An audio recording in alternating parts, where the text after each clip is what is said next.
in Darby Borough, and in that is the one where it's a tie for second and third, or second place, I'm sorry. And so there's one person who's already secured first position, and then there's just a tie for the second. So one would be the successful and one would unfortunately be not successful. And then there's another tie vote in, I believe it's in Chester Heights, that would just determine their placement. They both will move forward to November, but it'll... Would you be able to discuss the process for him? We've had a couple over the years, and so what we'll do is we'll contact the people involved, the two candidates, we'll let the two parties know, and there'll be a casting of lots where they'll come forward. Whoever draws the lowest number, so therefore on a scale from 1 to 16, if they draw the 1, they would be the successful, and 16 would be the least successful. But it would depend on how many people are involved. But in the one, it just is the two people. So. And there is a deadline, a date certain that needs to happen. Correct. Yes, that has to happen by tomorrow under the statute. Okay.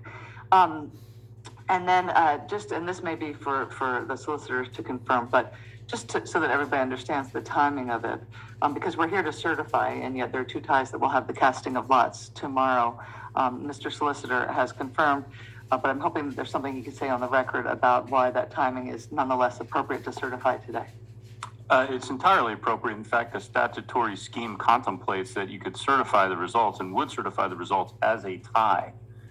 And then the casting of lots is simply the mechanism in the code to break that tie and determine who is either the ballot placement, as Ms. Hagan mentioned, or the person who's going to proceed on from the primary as the nominated candidate. So the certification process is really designating what the actual numerical results were. And then from there, it's sort of there are a series of administrative acts, including how to break a tie by the casting of lots. Thank you.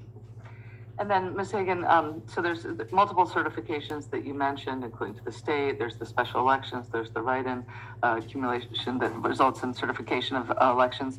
Would you recommend, upon your years of experience in your work on this election, that each of those certifications be committed to signed by this board? Yes, I do. Everything is in order. Due care was given to review the items, and definitely feel that those numbers and those information can move forward to certification to be submitted to the state and recorded as part of the county results. Thank you. Mr. McBlain, do you have any questions? A couple of questions regarding the write-in petitions to accumulate. Just procedurally, from what the information sent to me by Mr. Allen, I believe there were 15 petitions to accumulate that were submitted to the board. Are we voting to approve those petitions as part of the certification process? It would be. Mr. Parks might be able to, I think you referenced in a